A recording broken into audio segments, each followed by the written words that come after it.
বৃষ্টির জন্য যে চাহিদা ছিল সকলের, তার জন্য নেট মাধ্যম জুড়ে শুধুমাত্র একটাই কাঙ্ক্ষিত ইচ্ছা সকলের মধ্যেই দেখা যাচ্ছিল, তা হলো বৃষ্টি। এদিকে বৃষ্টি আসছিল না করে অনেকেই দোষারোপ করছিলেন আলিপুর আবহাওয়া দপ্তরকে। আবহাওয়া দপ্তরের প্রেডিকশন নাকি সত্যি হয় না, সেই নিয়ে বিভিন্ন মিম নেট মাধ্যমে চলছিল।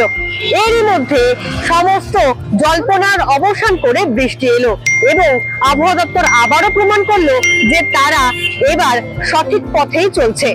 তবে এই সমস্ত কিছু নিয়ে কি বলছেন শহরবাসী? কালকের প্রেডিকশন মিলেছে, বৃষ্টি হয়েছে, ঝড় হয়েছে অনেকদিন পর। বৃষ্টিটা এলো বলে একটু স্বস্তির নিঃশ্বাস নিলাম আমরা।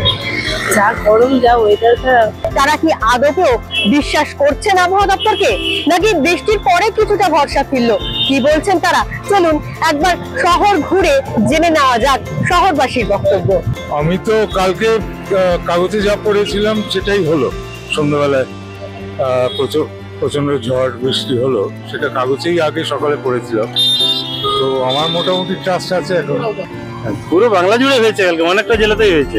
ভরসা রাখতে পারছেন তাহলে? হ্যাঁ, ভরসা আছে। হ্যাঁ, একটু বিশ্বাস ছিল, কি ওয়েদারটাও একটু চেঞ্জ হচ্ছিল, একটু শ্যাডো হচ্ছিল, একটু রোদ হচ্ছিল, সেভাবে লাগছিল কি হ্যাঁ হবে, বৃষ্টি হবে। আগেও ছিল, ভরসাটা ছিলই মোটামুটি। আর এখন ভরসা না বলে সায়েন্স, এখন তো সায়েন্স ডেভেলপ অনেকটাই করেছে। হ্যাঁ, আমি বিশ্বাস করেছি, কারণ আগে এরকম বললে অনেক সময় হতো না, কিন্তু এখন যারা আবহাওয়া দপ্তরে যারা বলছেন তাদের কিন্তু হচ্ছে, মানে সেই জিনিসটা কিন্তু ফুলফিল হচ্ছে। মানে কালকে যদি বৃষ্টিটা না আসতো তাহলে কি ভরসাটা ভেঙে যেত? হ্যাঁ, আবহাওয়া দপ্তরের উপর? অবশ্যই অবশ্যই। এত বছর ধরে তো দেখে আসছি, প্রত্যেকবারই কিছু না কিছু গড়বড় হয়, তবে এখন রিসেন্টলি দেখছি একটু মিলছে, তো আশাই বাঁচে চাষা। এই কারণে রাখতে পারছি না, আমরা নিজেরা এর জন্য যাই, গাছপালা কেটে পুরো শ্মশান করে দিচ্ছি, প্রাকৃতিকে ধ্বংস করে দিচ্ছি, জনমানবে ভরে গেছে মানুষ নিজেরা নিজেদের বিপদ ডেকে আনছি। তো আবহাওয়া দপ্তর কি করবে? কিছু করতে পারবে না। আগামী দিনে গোটা বিশ্ব জুড়ে পরিবেশ ধ্বংস করার মূলে মানুষ নিজে ধ্বংস হবে।